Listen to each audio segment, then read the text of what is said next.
Okay, Assalamualaikum warahmatullahi wabarakatuh. Okay, ini chapter yang pertama. Saya buat rekod semula. Saya mohon maaf atas kesilapan yang saya lakukan sebab tempoh hari saya rekod daripada Webex masuk ke dalam desktop. Saya tak sangka pula yang bila masuk ke dalam desktop, dia berlaku masalah conversion file daripada .webex tu kepada MP4. Sedangkan bila saya lihat di dalam Google, memang sepatutnya dia convert ke dalam MP4 tapi dia tak convert dan file tu corrupt rupanya. Saya tak pasti sama ada saya punya Webex ke ataupun saya punya laptop lah. Tapi tak apa, saya buat rekod semula Okey, jadi saya terus skip lah bahagian yang pengenalan kepada subjek ni. Saya terus masuk ke dalam dia punya ni lah, straight to the point lah bahagian. Okey, ni. Okey. So, chapter yang pertama. Okey, chapter yang pertama berkenaan dengan teori review of the magnetic circuit Okey, pengenalan kepada basic fundamental berkenaan dengan electrical machine, di mana dalam electrical machine banyak melibatkan fenomena of the magnetization of the ferromagnetic material. Okey, so bermaksud kat sini kita mengenal berkenaan dengan sifat-sifat magnet dan juga elektromagnet. So kita dah tahu berkenaan dengan perbezaan di antara magnet dan elektromagnet, di mana magnet yang biasa kita panggil sebagai pure magnet dan is a piece of solid body which possesses a property of attracting iron pieces and pieces of same other metal. So pure magnet yang dia melekat ataupun ada attraction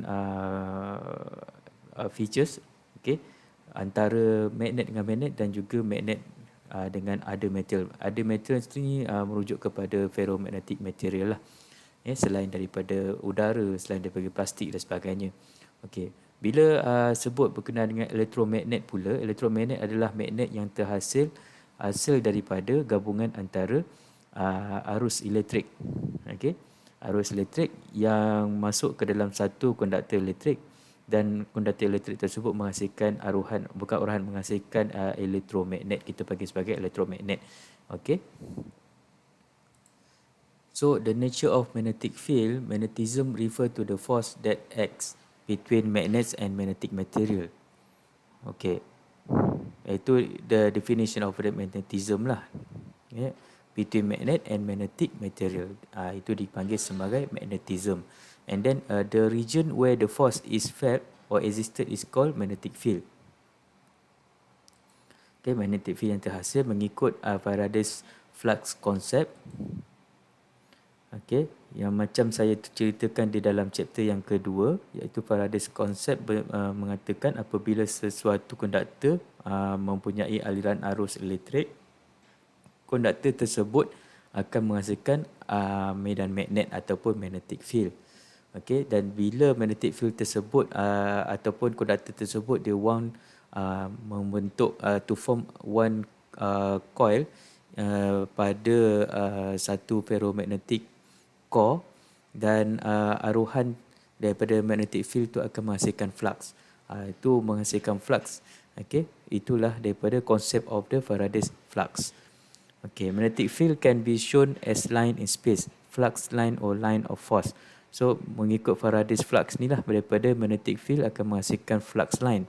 Okay, di mana flux line ni simbol dia adalah dalam bentuk macam theta ni, kita panggil phi lah. Okay, and then the field is strongest at the pole, bahagian pole-nya lebih kuat dia punya density dia, manakala di bahagian luar daripada pole dia lebih rendah lah. Dan direction dia takkan ada intersect to each other, di mana dia ada laluan dia sendiri, dan laluan dia akan sentiasa mencari daripada north to south. Okay. Kemudian karakteristik of line of magnetic flux. Okay, and then the direction of the line of magnetic flux at any point in non-magnetic medium such as air is that of the north seeking pole of a compass needle placed at the point. Ni yang menunjukkan kepada kompas punya features, di mana kalau kita lihat needle pada kompas, anak panah tu sebenarnya sentiasa merujuk kepada arah north. Ini macam saya cerita tempoh hari berkenaan dengan demonstration yang saya lakukan kepada pelajar di dalam makmal, di mana kita nak menunjukkan rotary magnetic field, yang terhasil daripada medan-medan magnet daripada coil yang berada pada stator side. Di mana bila saya letakkan kompas, anak panah kompas ni akan berpusing lah. Dari situ menunjukkan maksudnya rotating magnetic field. Sebab ada pelajar yang tidak faham berkenaan dengan maksud rotating magnetic field. Ada di kalangan mereka yang berfikiran bahawa rotating magnetic field tu adalah rotation of the stator. Sebenarnya stator adalah static. Yang rotating adalah magnetic field yang terhasil pada stator tersebut. Each line of the magnetic flux forms a closed loop, and then lines of magnetic flux never intersect. So these are the characteristic of the line magnetic flux. So kita tahulah bila ada dua pure magnet didekatkan dengan medan magnet yang berbeza, dia akan attract. Bila medan magnet yang sama, dia akan push. Dia akan menolak antara satu sama lain. So ferromagnetic material. Apa itu ferromagnetic material? Adalah material yang boleh menghasilkan magnetize. Seperti iron, nickel, cobalt and alloys. Semuanya dipanggil sebagai ferromagnetic material, dan sebenarnya biasanya jenis ferromagnetic material ni yang digunakan di dalam motor dan juga transformer.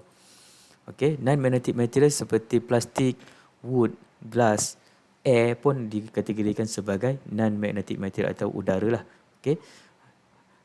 Providing easy path for magnetic flux. Untuk ferromagnetic material, ia akan provide the easy path for the magnetic flux. So di sinilah magnetic flux akan terhasil, akan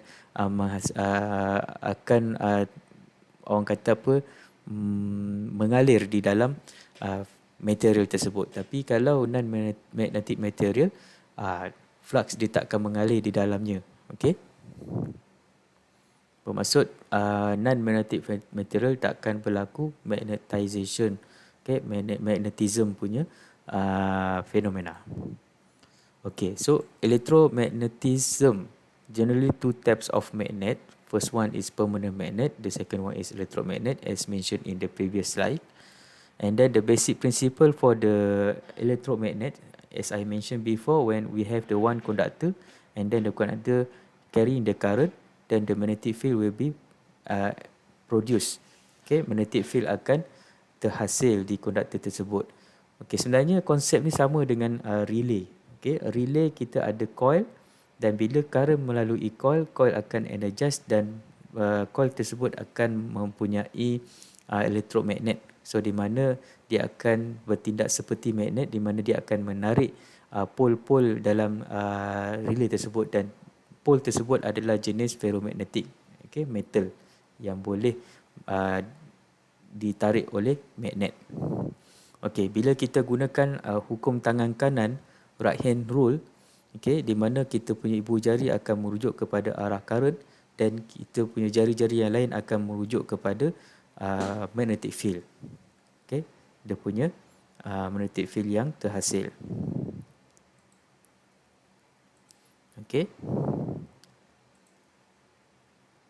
Ini menunjuk kepada macam mana kita identify the circulation of the magnetic field, the direction of the magnetic field. If the conductor is wound into a coil, the field of each individual turns combine producing a resultant field. Ini yang bila kita punya coil, kita form kita punya conductor elektrik, kita form untuk menjadi satu coil, kemudian kita apply current flow ke dalam conductor tersebut. So medan magnet akan terhasil seperti dalam gambar ni lah. If the coil wound a ferromagnetic core, bila dia winding ke dalam satu ferromagnetic core, so flux akan terhasil. Ini mengikut kepada Faraday's law. Flux akan terhasil dan akan confine di ferromagnetic core tersebut. walau bagaimanapun terdapat satu small amount of the flux akan passes through the surrounding air, di mana flux tersebut kita panggil sebagai leakage flux.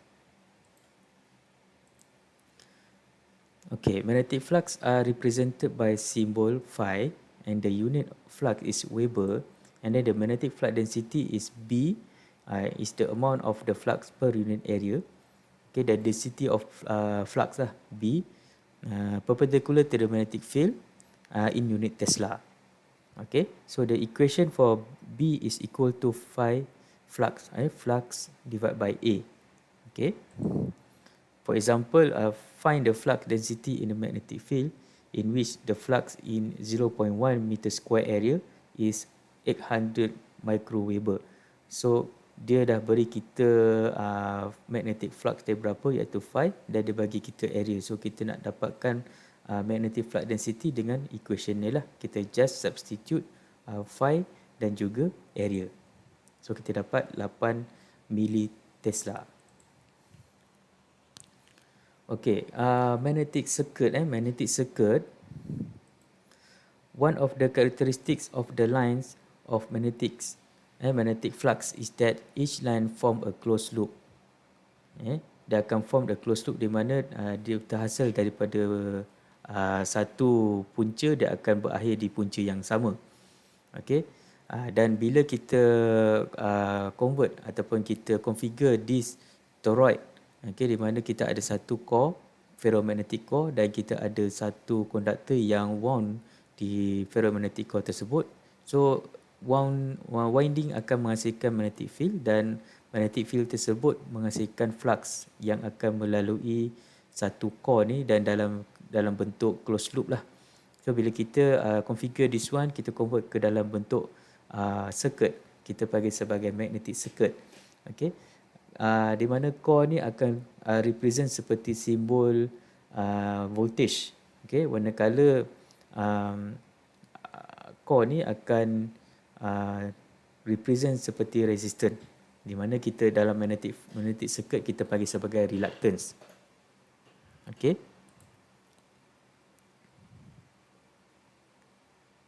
So the complete closed path followed by any group of magnetic flux line is referred to as a magnetic circuit. Okay. So ibarat macam flux ni seperti current lah. So current di dalam electric circuit dia adalah dalam bentuk closed loop. Okay, dia akan cari laluan dia sehingga dia menemui jalan penghujung lah. Okay, dia akan closed loop. So sama seperti magnetic circuit, di mana I dalam electric circuit dia sama seperti flux di dalam magnetic circuit. Okay, magnetic circuits found in motors, generators, transformers, computer disk drive, and tape recorders and so on. Okay, so ini ada contoh-contoh ni sebab hari tu saya buat kelas kan. Okay, so magnetic circuit with air gap, okay, fringing occurs, causing a decrease in flux density in the gap. So fringing, because of the fringing, dia akan effect of the flux density di antara gap atas dan bawah ni lah. So makin rendah kita punya gaps, fringing can usually be neglected. So fringing effect tu akan jadi makin rendah lah. Okay, about the laminated cores has its effective cross sectional area. Ini yang merujuk kepada kita punya core, dia insulated dengan satu lapisan lah. Okay. Dan untuk kita nak analyze that cause, actually kita tak ambil kira dia punya laminated area dia. Kita just ambil kira dia punya yang non-laminated area yang kita panggil sebagai effective area. Okay. Then the ratio between the effective area and also the physical area. Physical area means apa yang kita nampak lah. Okay. Effective area plus the physical area. Okay. The ratio between them is called as a stacking factors. Okay. For example, a laminated section of core has cross-sectional dimension 0.03 meter by 0.05 meter, and a stacking factor is 0.9. So dia dah bagi kita stacking factor berapa dan juga cross-sectional. Okay. Cross-sectional means kita punya effective, kita punya cross-sectional adalah kita punya effective, kita punya effective area. Okay. So what is the effective area? Effective area kita adalah 0.03 kali dengan 0.05. Okay. So daripada maklumat A kita dapatkan maklumat B dengan apa itu flux density B, di mana flux equal to 1.4 kali 10 kuasa 3 negatif 3 Weber. So just substitute this information to this equation, which is B equal to flux divided by A. Okay, dan kita akan dapatlah jawapan dia. Okay. And then about the series and parallel element, magnetic circuits may have sections of different material. Okay. Different material means a different ferromagnetic material core lah. For example, the circuits in the following figure has section of cast iron, sheet, steel and air gap. For this circuit, flux is the same in all section. Such a circuit is called a series magnetic circuit. Okay, dia punya flux akan dapat sama, tapi yang membezakan dia adalah dia punya reluctance, di mana reluctance depends on the permeability of the core. Okay, then reluctance juga depends kepada the size of the core lah. Okay, so the circuit may also have element in parallel as shown in the figure. Okay, dalam bentuk parallel, ini dalam bentuk series. Okay, bila kita represent ke dalam bentuk circuitry law, kita akan dapat dalam bentuk series. Okay, series reluctance lah. Okay, so kita ada 3 jenis material, kita akan dapat 3 reluctance. Okay, kalau macam ni satu jenis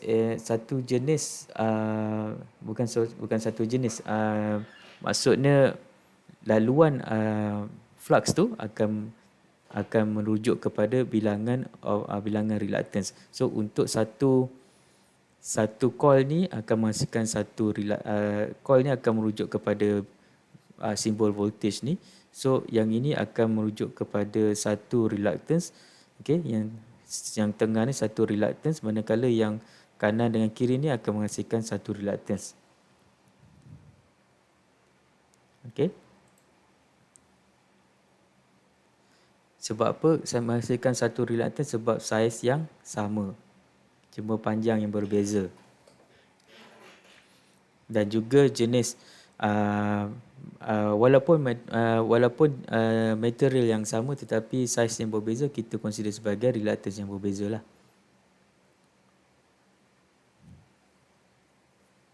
Okay. So magnetic circuit with DC excitation. Okay, this one is the method to analyze the magnetic circuits. First, kita use the magnetic curve. The second one, kita menggunakan reluctant methods. Okay, the source of magnetic flux is MMF. MMF is stand for the magnetomotive force ataupun dalam simbol F. Okay, di mana simbol F ni adalah equation dia adalah equal to Ni, di mana N is equal to number of turn, manakala I is the ampere, is the current flow into the coil. Okay, and then opposition to the magnetic flux, which is the reluctance. Flux in the magnetic circuit also depends on the opposition that the circuit present to it. And then the term reluctance depends on the dimension of the core and the material of which is made. Okay, material. Dimension dan juga material. Okay, simbol dia adalah R dan unit dia adalah ampere turn per Weber. And then the equation dia adalah R equal to L divided by micro A. Micro is stand for permeability, di mana micro also is equal to mu naught. Kita panggil mu lah, bukan micro. Mu equal to mu naught mu R, di mana mu naught adalah the constant value 4 pi multiply by 10 power of negative 7. 4 pi kali 10 kuasa negatif 7. Ini constant value lah. Okay.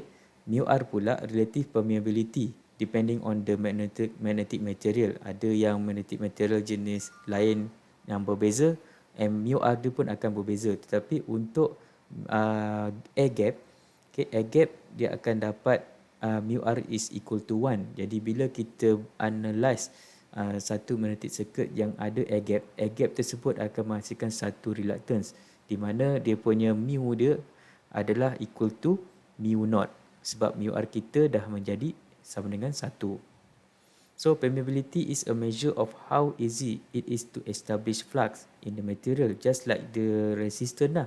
Resistance pun is measure to how easy the current flowing into the circuit. And then ferromagnetic material have high permeability and hence low R, while non-magnetic material has low permeability and high R. Non-magnetic material dia akan menghasilkan dia mempunyai low permeability. Low permeability, bila low kita punya permeability, R kita akan tinggi. Bila R kita tinggi, bila R kita tinggi, bila kita punya permeability kita rendah, jadi R kita akan tinggi. Bila permeability kita tinggi, R kita akan jadi rendah. Okay. So Ohm's law for magnetic circuit, ni the relation of the Ohm's law lah dalam magnetic circuit. Macam saya cakap, magnetic circuit ni ibarat electrical circuit lah, di mana dalam electrical circuit yang flow adalah current, tetapi dalam magnetic circuit yang flow adalah flux. Okay. So the relationship between flux, MMF and reluctance is equal to flux equal to F over R. Okay, this relationship is similar to Ohm's law and depicted symbolically as follows. Okay, ni macam saya cakap lah. So bila dalam electrical circuit yang punca dia datang supply daripada volt, daripada bateri ataupun E. Okay, tapi dalam magnetic circuit punya term pula, dia punya sumber adalah daripada MMF atau magnetomotive force, di mana equal to Ni. Okay. Sama juga dalam electrical term, kita punya resistance in series, okay, total resistance akan just R1 plus R2 lah. Sama juga reluctance, reluctance di dalam magnetic circuits, bila reluctance dalam connected in series, so the total reluctance will be only the sum of them lah. R1 plus R2 and so on. Okay, for example, for the figure above, if the reluctance of the magnetic circuit is equal to 12 exponent 10 4, okay, what is the flux in the circuit? So we just apply the equation if F equal to flux R and flux equal to F over R, di mana F is equal to Ni. So our N is given 300 turn, while I also given, which is 0.5 M. So just substitute this information into the equation, then we solve, kita dapatlah jawapan dia 12.5 kali 10 kuasa 64 Weber. Okay, and then magnetic field intensity and magnetization curve. Ini menggunakan kaedah magnetization curve. Okay, di mana dalam magnetization curve method, kita perlu tahu about the magnetic field intensity H. Okay, magnetic field intensity. So H is a measure of the MMF per unit length, di mana equation dia adalah H equal to F divided by L, and H also known as the magnetizing force. Okay, bila kita rearrange the equation di mana F is equal to Ni, so kita samalah, kita akan dapat Ni sama dengan HL. Dan in electrical analogy circuits, Ni is the MMF kan. So di mana Ni adalah magnetomotive force. Okay, dan HL adalah yang susut. Okay, HL adalah yang susut pada reluctance. Okay, so become Ni equal to HL.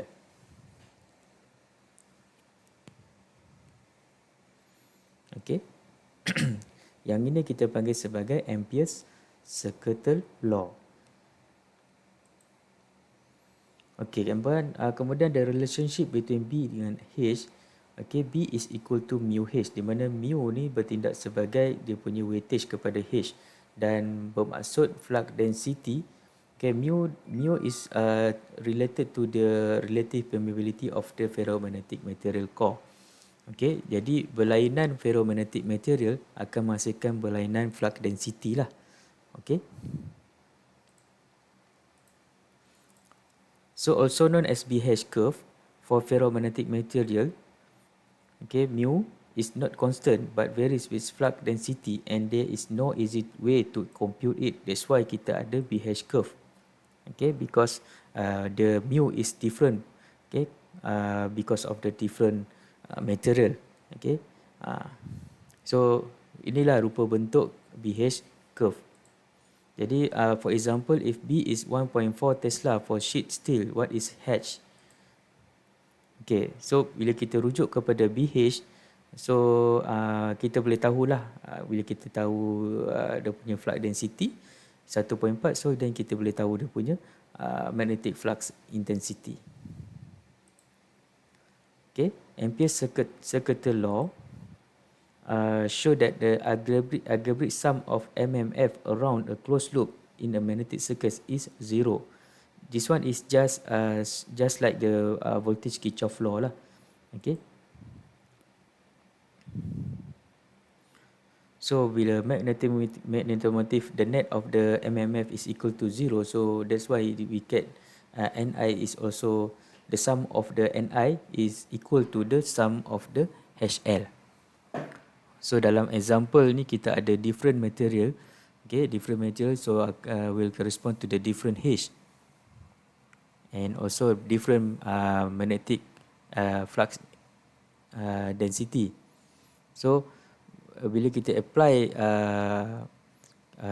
definition ni, so Ni minus HL iron minus HL steel minus HL gap equal to 0. So kita simplify, kita akan dapat ni lah, Ni is also equal to this all. Okay.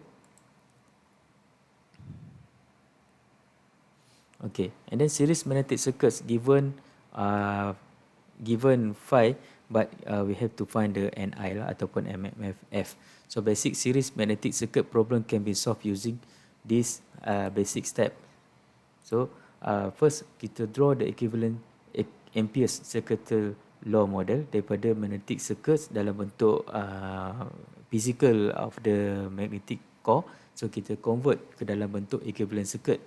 Okay, kemudian kita compute B, okay, menggunakan B equal to flux divided by A.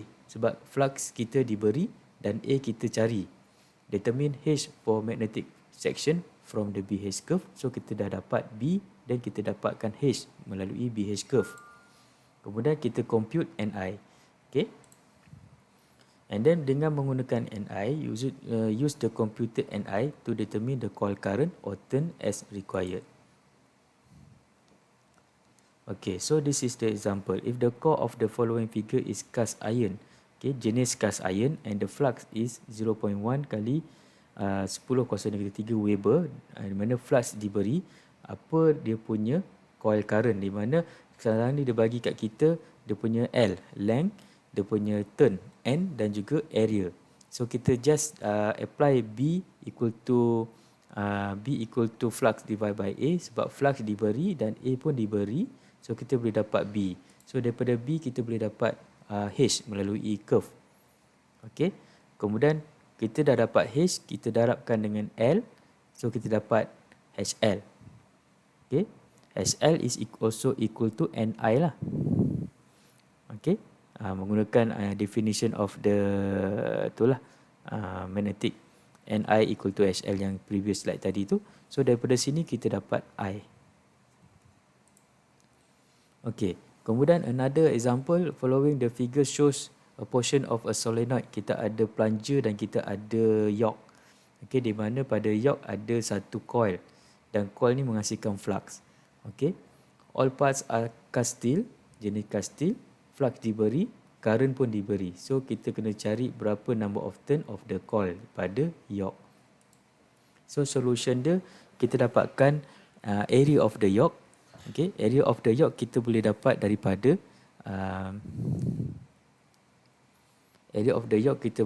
daripada cross sectional yang telah diberikan ni lah, 2.5 cm kali 2.5 cm, di mana kita kena convertkan ke dalam bentuk meter, ke dalam unit meter.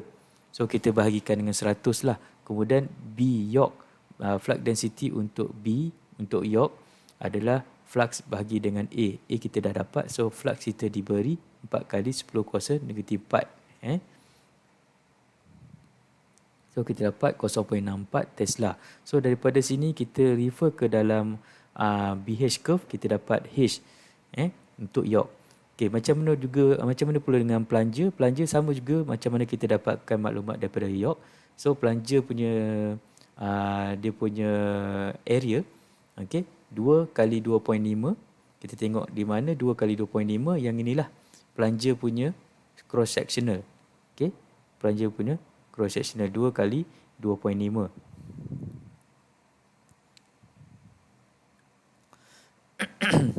Okay. Kemudian daripada area yang kita dapat, kita apply B equal to flux divided by A. So kita dapat flux density bagi plunger, dan refer BH kita dapat H, intensity, flux intensity untuk plunger. Okay, macam mana pula dengan air gap? Kita ada air gap kanan dan kiri air gap, dan di mana length of the air gap is 0.4. So daripada air gap, okay, dia punya B sama dengan yolk, sebab kita menggunakan area yang sama. Okay, area pada area yolk ni yang sama. Okay, jadi kita gunakan sebabkan flux pun yang sama, jadi kita dapat 0.64 Tesla. Tetapi H untuk air gap berbeza, sebab air gap dia bukannya jenis ferromagnetic material, dan dia tak ada di dalam BH curve. Jadi air gap dia punya constant dia adalah 7.96 kali 10 kuasa 5. Yang ini kena ingat 7.96 kali 10 kuasa 5 kita darabkan dengan flux density untuk gap. So kita dapatlah nilai ini, dan kita apply the summation of Ni equal to the summation of HL, dan kita boleh selesaikan number of turn. Okay. Okay. So ini curve yang kita rujuk lah. Okay. So another exercise in the magnetic circuit shown in figure 1. Okay. The second coil carries a current of 2 A. If the flux in the coil is made 0, then the current I in the first coil should be. Okay, yang ini yang kita bincang hari tu, kita dapat negatif 4 sebab kita apply N1 I1 sama dengan negatif N2 I2. Sebab the summation of MMF, okay, is equal to 0. So kita pecahkan N1 I1 tambah N2 I2 sama dengan kosong. So kita bawa N2 I2 ke kanan, jadi negatif lah. Dan kita pecahkan, masukkan maklumat, dan kita dapat negatif 4. Okay. Kemudian yang ini pula berkenaan dengan magnetic circuit has a continuous core of a ferromagnetic material. Coil is supplied from a battery. Okay, di mana coil kita dapat supply daripada bateri, dan bateri menghasilkan exciting current which correspond to producing the magnetic field pada coil. And then magnetic field yang terhasil pada coil, okay, teraruh dan menghasilkan flux path in the ferromagnetic core. Okay, so soalan dia, if now an air gap is introduced in the core, the exciting current will sama ada increase, remain the same, decrease or become 0. So ini kita merujuk kepada reluctance. Bila reluctance yang tak ada, bila tak ada gap, kita punya reluctance cuma satu je. Bila ada gap, kita punya reluctance jadi 2. Di mana macam saya cakap sebelum ni, reluctance adalah non ferromagnetic core, dia akan menghasilkan another reluctance. So kita ada 2 reluctance kat sini. Okay, so bila kita analyse circuit ni, okay, kita punya current ni F is equal to Ni, and Ni is equal to flux R, di mana R kita Because of mu kita adalah kecil, jadi R kita akan jadi besar. Bila I kita besar, I kita pun akan dapat besar.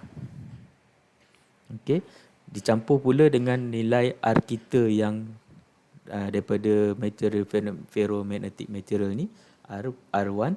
So akan kita punya total reluctance pun makin besar. Bila total reluctance kita besar, bermaksud kita punya I pun akan dapat lagi besar. Okey, so jawapan dia increase. Okay. So another example solving using reluctance method. Yang ni guna reluctance method. Jadi mungkin ada yang masih tak faham macam mana nak identify bilangan reluctance. Okay. Sekarang ni cara untuk kita nak identify bilangan reluctance, yang pertama kita tengok ferromagnetic core. Okay. Kalau ferromagnetic core dia adalah jenis yang sama. Okay. Jenis yang sama semuanya. So kita consider sebagai satu reluctance. Okey, tapi sekarang ni dalam kes ni ferromagnetic core dia ada dua jenis.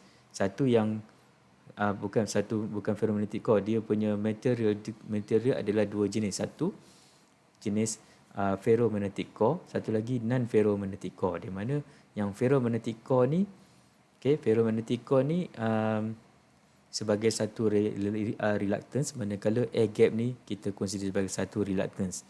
Okey, yang dalam tutorial tu kita bincang apa jadi kalau kita punya core ni berlainan saiz. Bila berlainan saiz pun akan menghasilkan reluctance yang berbeza sebenarnya. Okey. So kalau kita lihat kat sini, kita boleh nampak jelaslah dia punya flux ni sebenarnya flowing in one direction lah. Dia tak ada cabang-cabang lah. So bila kita represent ke dalam bentuk circuital law, okey. So kita dapat reluctance yang connected in series lah. So kita dapat series circuit lah sebenarnya. Okay. So just kita apply macam soalan dia minta apa, the total reluctance. So reluctance equation dia adalah L divided by mu kali dengan A kali dengan area. So di mana mu is equal to mu naught mu R, dan mu R is equal to 4000, manakala mu naught is equal to 4 pi kali 10 kuasa negatif 7. Itu adalah constant value lah. Okay. So ini dia punya solution. Di mana kita apply pada core dan kita apply pada air gap. Di mana air gap dia akan dapat mu naught saja sebab mu R untuk air gap is equal to 1. Tapi sebabkan air gap punya area ni dah ada bagi tahu dalam ni ada effect because of fringing effect, di mana effect dia sebanyak gap akan increase. Okay, the air gap increase the effective cross area, then the effect kepada cross area sectional area sebanyak 5%. That's why dia darabkan dengan 1.05. So dia dapat the new cross sectional area untuk air gap lah. Okay. And then because of the series connected between reluctance, so kita just apply just like in the analysis of normal electrical circuit. So we get RC plus RA lah. RC stand for the reluctance for the core, RA is the reluctance for the air gap. So kita dapat equation ni, and then since our magnetomotive force F is equal to flux R, and R is already get from this equation. Okay, dan flux kita adalah equal to BA. So kita substitute kita punya BA ke dalam ni, dan kita substitute NI ke dalam ni, dan kita dapat equation ni lah. So daripada equation ni kita boleh dapatkan berapa I dia. Okay, so properties of the magnetic material. So magnetic properties are related to the atomic structure. Each atom of a substance, for example, produce a tiny atomic level magnetic field because its moving electron constitute an atomic level current, and current create magnetic field. So this one is the phenomenon of the magnetism of the magnetic material, di mana seperti juga atomic level ataupun pergerakan of the electron dan moving of electron di dalam satu material. Okay, tapi untuk non-magnetic material, these fields are randomly oriented and cancel. Okay, dia tak berlaku moving electron secara keseluruhan. So dia ada hole lah kat situ. So tapi untuk ferromagnetic material dia sentiasa ada moving of the electron, tapi sebelum dia magnetize berlaku magnetization, dia punya moving of electron dia akan tak sekata. Okay, the arrow arah pergerakan dia tak sekata. Bila material dia punya elektron dia line up, so dia dikatakan sebagai material tersebut dalam keadaan magnetized. Okay, if they are randomly oriented, the material is not magnetized. Macam itulah. Okay, so magnetizing a specimen, a non-magnetized specimen can be magnetized by making its domain field line up. Okay, specimen ni merujuk kepada ferromagnetic material lah yang boleh magnetize. Okay, so bila kita increase current dalam coil, dia akan menghasilkan flux density yang lebih tinggi dan juga flux intensity yang lebih tinggi. Tu, okay. Jadi sampai satu tahap, flux density dan juga H akan mencapai satu level saturation, di mana keseluruhan elektron akan move pada satu line yang sama. Dia tak boleh lagi. So kita tak boleh lagi force lah. Okay. So if the field is made strong enough, almost all domain find line up and material is said to be saturation. Ni ketika saturation, the flux density increase slowly as magnetization intensity also increase. This is because of we increase the amount of current flow lah ke dalam coil. Okay. So hysteresis is a actual characteristic of magnetic material. Ini merujuk kepada behavior of the magnetic material towards the magnetization punya fenomena lah. Okay, yang dipanggil sebagai hysteresis curve yang saya terangkan sebelum ini. Kita boleh nampak lebih jelas di dalam figure ni, di mana sebelum kita apply current pada coil, kemudian pada ketika itu dia punya flux density dan flux intensity is equal to 0. Pada ketika ini kita boleh bayangkan dia punya moving electron di dalam material ataupun spesimen tersebut, dia punya movement dia tak sekata, dia ada mengikut arah yang berlainan setiap satu. Tapi bila kita start masuk dia punya current ke dalam coil, material ataupun spesimen tersebut mula magnetize, tetapi mengikut current yang kita apply lah. So kita apply current positif, kita akan dapat H makin increase dan dalam masa yang sama flux density akan makin increase. Pada ketika ni moving electron ni akan mula untuk line up.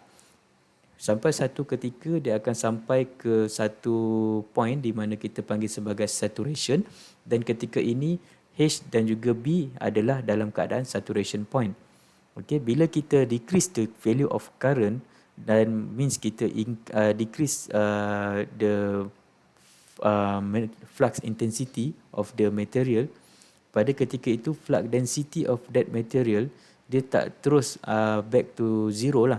Okay, tetapi dia akan park in one point, di mana dia masih lagi dalam proses dalam keadaan magnetized, tetapi di dalam level yang lain, bukan lagi saturation. Level tersebut kita panggil sebagai BR. R stand residual, residual point. Okay, bila kita change the direction of the current, okay, then the magnetic field pun akan menghasilkan magnetic field yang opposite direction. Pada ketika ini kita akan dapat flux intensity dalam keadaan reverse direction. Okay, so fenomena yang sama berlaku seperti positive direction, sampai satu ketika dia akan menghasilkan saturation, dan bila kita buang current, okay, untuk cuba demagnetize the specimen, tapi specimen tersebut dia tak terus demagnetize kah, dia masih lagi magnetize tapi dalam keadaan negatif residual punya flux density. Dan bila kita buat proses yang sama, dan kita akan dapat bentuk macam daun ni yang kita panggil sebagai hysteresis curve. Okay, ni penerangan yang saya cakap tadi lah. Okay, di mana the ability of material once magnetized to maintain a magnetized state without the presence of H is called retentivity. Yang tadi yang dia kita turunkan nilai current sampai kosong dan H kita dapat kosong, tetapi dia masih lagi ada whole of the magnetization phenomena. Itu kita panggil sebagai retentivity. Okay. Ini reversal of the current correspond to the negative H. So the material with low retentivity do not retain a magnetic field very well.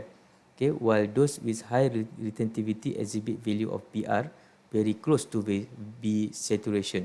Ini retentivity merujuk kepada BR lah.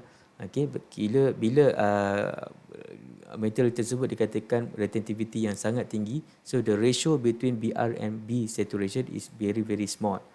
Okay, but depending on the application, retentivity in magnetic material can be advantage or disadvantage. For example, dalam memory course, retentivity is required. So sebab bila kita reduce the current ke apa ke, memory core tu masih lagi dapat hold the memory lah. Tapi dalam AC motor, retentivity ni kita kalau besar dia dikatakan undesirable. Sebab because of the residual magnetic field akan dikatakan mengakibatkan wasting energy. Okay. Demagnetizing process ni bermaksud kita nak buang sifat magnet ke atas material ataupun spesimen tersebut. Kita panggil sebagai demagnetize process. Okay. To magnetize, macam tadi, bila kita buang current, okay, spesimen tersebut masih lagi dalam keadaan magnetize. So macam mana cara kita nak demagnetize the total demagnetize? So kita kena pastikan yang kita punya B tu kembali ke origin lah, ke kosong ni. Macam mana cara dia? Ni salah satu cara dia adalah placing the specimen inside the coil, di mana coil tersebut kita supply dengan variable of AC source. Sebab apa? In variable AC source kita ada positive and negative. Okay, positive and negative cycle of the current. So kita ada maximum current and ada negative current. So gradually decrease the coil current to zero. Okay. And then magnetic field measurement. Okay, ini cara kita nak measure magnetic field yang ada, iaitu dengan menggunakan Hall effect Gauss meter, di mana kita ada satu ferromagnetic material yang ada air gap dan kita letak Hall effect probe di antara gap, dan kita dapatlah Gauss meter. Okay, and then the electric technology. This is the list of the equation that normally implemented during the analysis of the electrical technology lah. Basically kita ada 3-phase system dan kita ada single phase system. So kalau 3-phase system kita bermain dengan V-line ataupun line ataupun phase.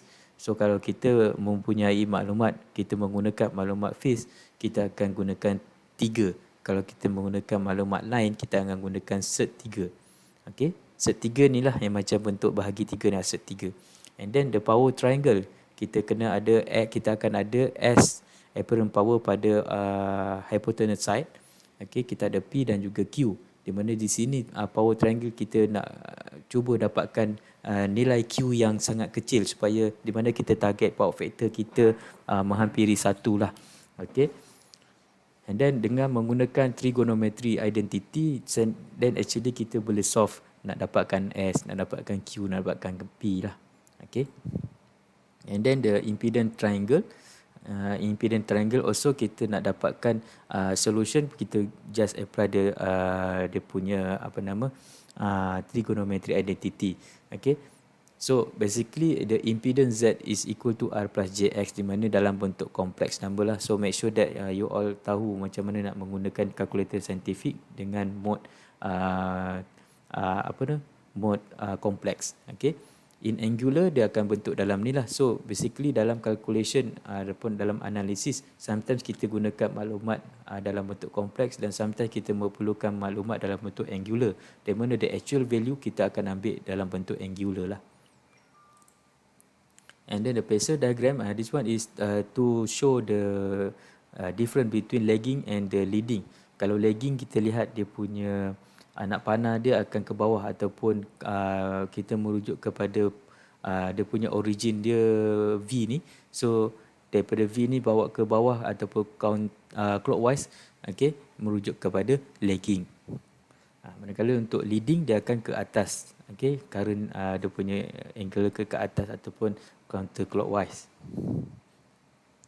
So biasanya kalau lagging power factor kita akan ambil cos theta, tapi theta ni dalam bentuk negative sign. Okey, kalau untuk resistor dan untuk induktor dan juga kapasitor pula, kalau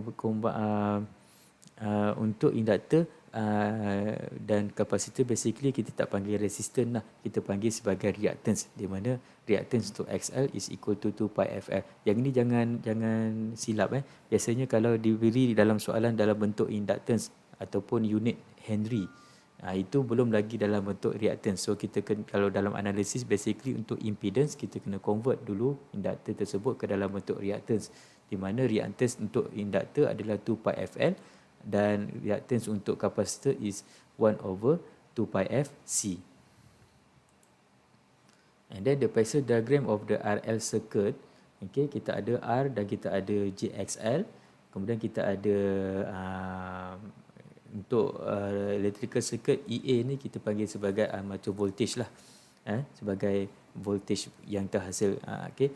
So kalau kita lihat kat sini, kita apply the mesh analysis of the voltage. So EA is equal to I kali dengan R plus JX plus V phase. V phase kat sini.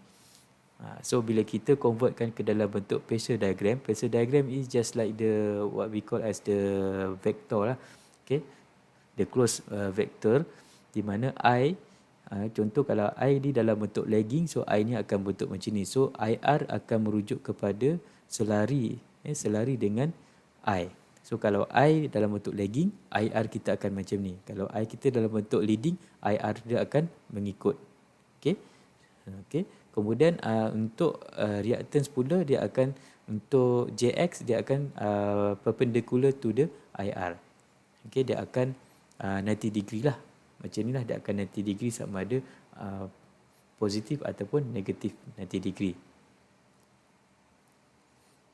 Okay, so disebabkan oleh kita punya bentuk macam ni, so dia punya solution total vector dia akan merujuk kepada daripada point origin ke ni lah. Kalau kita tengok EA is equal to I kali dengan R tambah I kali dengan JX. IR tambah dengan JX tambah dengan V terminal. Okay. So this one is the fundamental of the magnetic field, di mana magnetic field bertindak sebagai energy converter di dalam electric machine. Okay, kita ada generator, motor dan transformer, di mana ketiga-tiga jenis ni akan menghasilkan another type of the energy melalui magnetic field. Okay, energy converter. For example, generator will convert from mechanical energy to electrical energy through the magnetic field. Okay, magnetic field ni yang adalah medium untuk menghasilkan ataupun convert daripada mechanical ke electrical. While for the motor, magnetic field will convert from electrical energy to mechanical energy. For the transformer, magnetic field is the medium to convert from electrical energy to electrical energy, but with different quantity. Okay, sama ada step up ataupun step down. And then the main component for generator and motor, basically generator and motor dia ada satu yang rotate, satu yang static. That's why kita panggil stator dan juga rotor. Okay, stator for static part, rotor is the rotary part. So kedua-duanya akan ada winding dan juga core.